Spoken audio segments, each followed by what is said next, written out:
everyone, welcome to my YouTube channel. আজি হৈছে 2021 ৰ লাষ্ট সানডে হেবাবে অকনমান উলাই আহিলো একো প্ল্যানিং কৰি একচুয়ালি অহা নাছিলো শিৱসাগৰ টাউন পোৱা পিছতহে ডিসাইড কৰিছো আমি ক'ত যাম তো প্ৰথমতে ভাবিলো আমি অকনমান তলাতল ঘৰলৈ যাওঁ তাৰ পিছতে টাইম হলে অকমান ৰংঘৰটো ঘুমাম ৰুহিৰ এতিয়া 2 বছৰ 3 মাহ হ'ল আমি একেবাৰে টাইকলো এবিলাক জেগাত ফুৰা হোৱাই নাই হেবাবে আজি ভাবিলো টাইকো অকমান ফুৰাও আমিও অকনমান ফুৰি আহো ময়ো 2017 মানতে ইয়ালে অহা তাৰ পিছত অহাই নাছিলো সো আজি ইয়ালে আহিছো আপোনালোককো দেখাম ভিডিওটো চাই থাকিব ইয়া গাড়ীৰ পৰা নামি আহিলো টিকেট ল'ব লাগিব প্ৰথমতে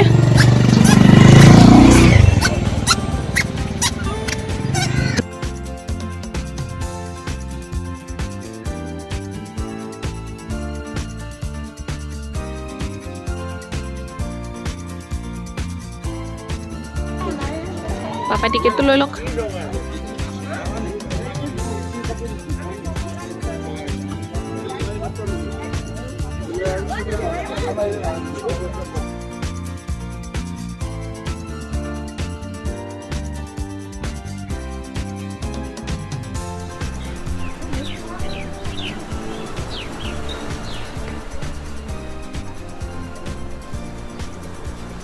Hah? Bola kayak kuskohan ya?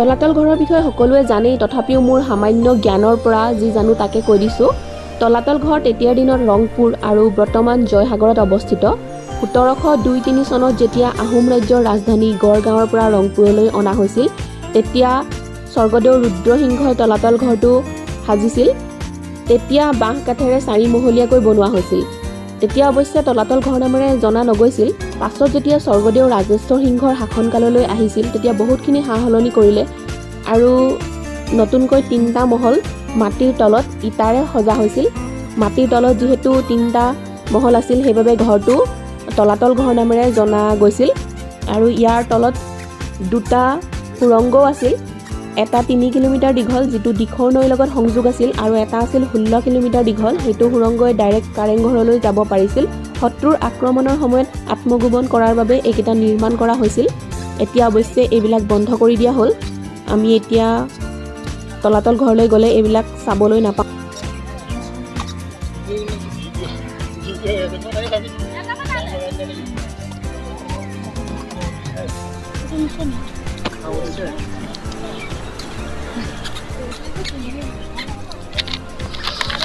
Ruhi আৰু মিন্দু পাছত আহি আছে মই আগে আগে আহি আছো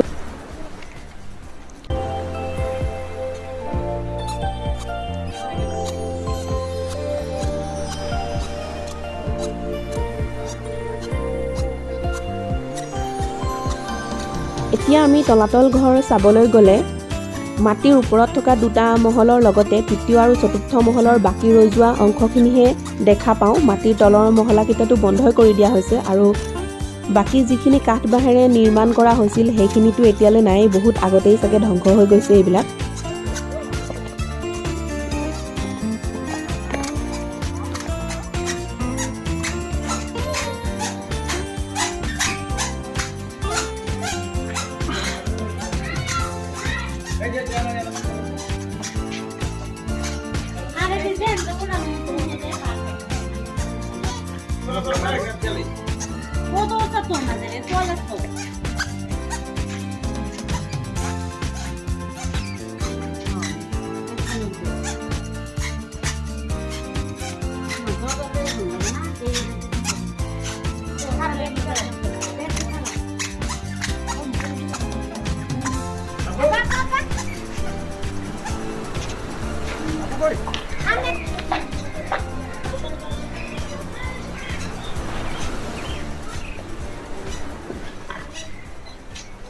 খুব ভাল লাগে ইয়ালে যেতিয়া আহো তেতিয়াই ভাল লাগে ৰজা দিনীয়া কীৰ্তিচিহ্ন হিচাপে কিবা এটা গৌৰৱ অনুভৱ কৰো আমি শিৱসাগৰবাসী হিচাপে যে শিৱসাগৰত আহোম স্বৰ্গদেউসকলে বনাই থৈ যোৱা এইখিনি ইমান ধুনীয়া ধুনীয়া কীৰ্তিচিহ্ন আছে ইয়াত ৰংঘৰ তলাতল ঘৰ কাৰেংঘৰ বহুত ভাল লাগে যিমান বেছি ইয়াত ভিৰ হ'ব বুলি ভাবিছিলো হিমান বেছি ভিৰ নাই হেবাবে ভাল লাগিছে প্ৰথমতে ভাবিছিলো ৰংঘৰতে হুমাই যামগে ৰংঘৰটো বেছি ভিৰ হলে নুহুমাও বুলি ভাবিছিলো কিন্তু ভালে হল ইমান ভিৰ ভাৰ নাই আজি ৰুহিও খুব ফূৰ্তি পাইছে, ইফালৰ পৰা সিফালে দৌৰি ফুৰিছে, তথাপিতো ভয় লাগে ওপৰৰ পৰা মানে তললৈ কেনেবাকৈ পটককৈ গুচি যাব বুলি। চ' মিণ্টু তাইৰ লগতে ব্যস্ত হৈ থাকিব লগা হৈছে আৰু মই এনেদৰে অলপ চলপ ভিডিঅ' বনাই লৈছোঁ আপোনালোকক দেখাবৰ বাবে, যিহেতু আহিলোঁ আৰু সঘনাই আহি থকাও নহয় আকৌ দেখাম বুলি ভাবিবলৈও। তো বাছ এইখিনিয়ে আৰু, বহুত বেছি দেৰিও ইয়াত নকৰোঁ।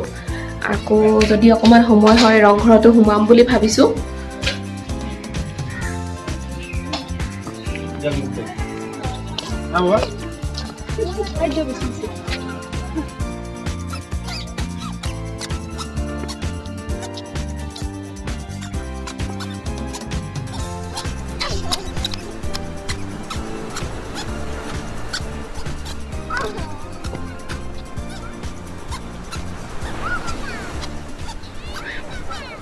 এফালে ৰুহি ইয়াত এঘণ্টামান হ'ল আৰু ইফাল সিফাল কৰোঁতে এঘণ্টামান টাইম পাছ হ'ল এনেদৰেই।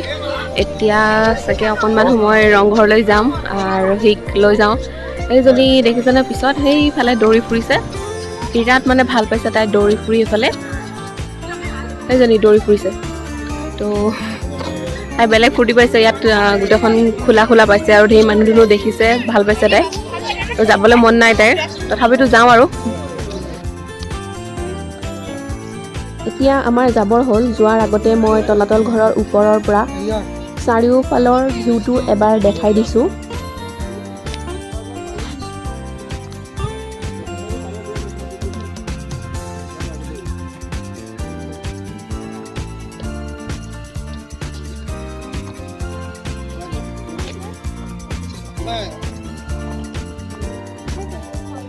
এনেকুৱা দিনত তলাতল ঘৰত প্ৰত্যেক বছৰে বহুত বেছি ভিৰ হয়। আজিৰ ভিৰটো অলপ কম আছিল, হয়তো কৰোণাৰ কাৰণে বহুত মানুহ ওলায়ো অহা নাই, বহুত ভিৰ হ'ব বুলি।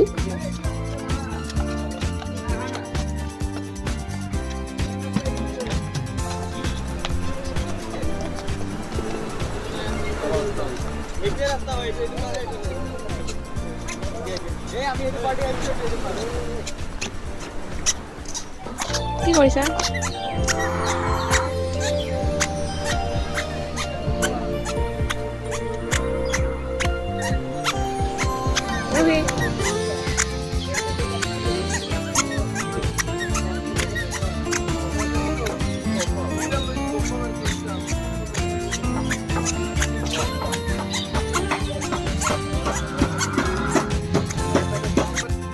তলাতল ঘৰলৈ সোমাই যোৱা ৰাস্তাটোৰ দুয়ো চাইডে এনেদৰে টেম্পৰী কিছুমান দোকান লগাইছে মেলা টাইপত।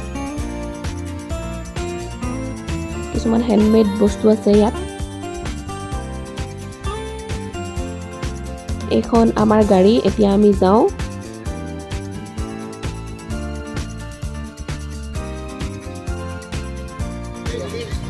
এতিয়া আহিছিলোঁ আমি ৰংঘৰলৈ, কিন্তু ৰংঘৰ বন্ধ কৰিলে, মানে জনা নাছিলোঁ 6টামান বজালৈকে থাকে বুলি ভাবিছিলোঁ, কিন্তু 4টা বজালৈকেহে ইয়াৰ টাইমিং। এতিয়া ইয়াত আহি গম পাইছোঁ মানুহবিলাক চব ওলাই আহিছে, সেইবাবে আমাৰ ইয়াত সোমোৱা নহ'লে আৰু। তো এতিয়া যাওঁগৈ।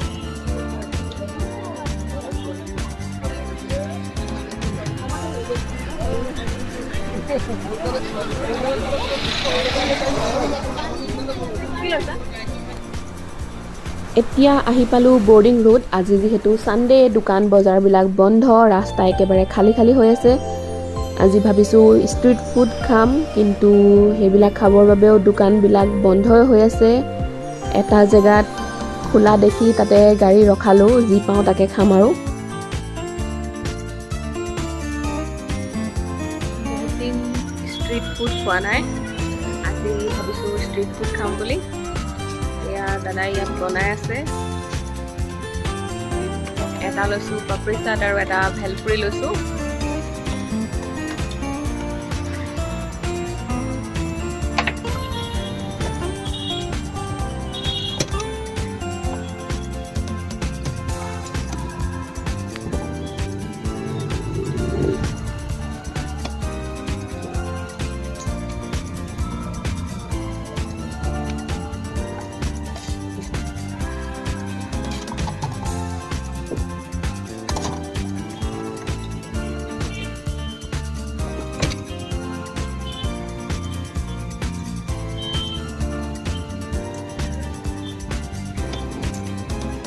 এইটো ভেলপুৰি খাব লৈছিলোঁ কিন্তু খাই একেবাৰে ভাল নালাগিল সেইবাবে মই আলু চপ এটা ল'লোঁ খাবলৈ ভোক লাগিছিল যথেষ্ট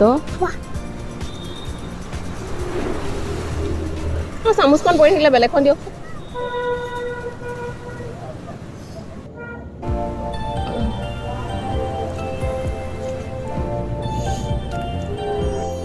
ফুৰিলোঁ খালোঁ এনেদৰে 2021ৰ লাষ্ট ছানডেটো স্পেণ্ড কৰিলোঁ এতিয়া সময় হ'ল ঘৰলৈ যোৱা ভিডিঅ'টো যদি চাই ভাল পালে তেনেহ'লে প্লিজ এটা লাইক কৰি দিব কমেণ্ট কৰিব শ্বেয়াৰ কৰিব লগতে চেনেলটো যদি এতিয়ালৈকে ছাবস্ক্ৰাইব কৰা নাই প্লিজ ছাবস্ক্ৰাইব কৰি দিব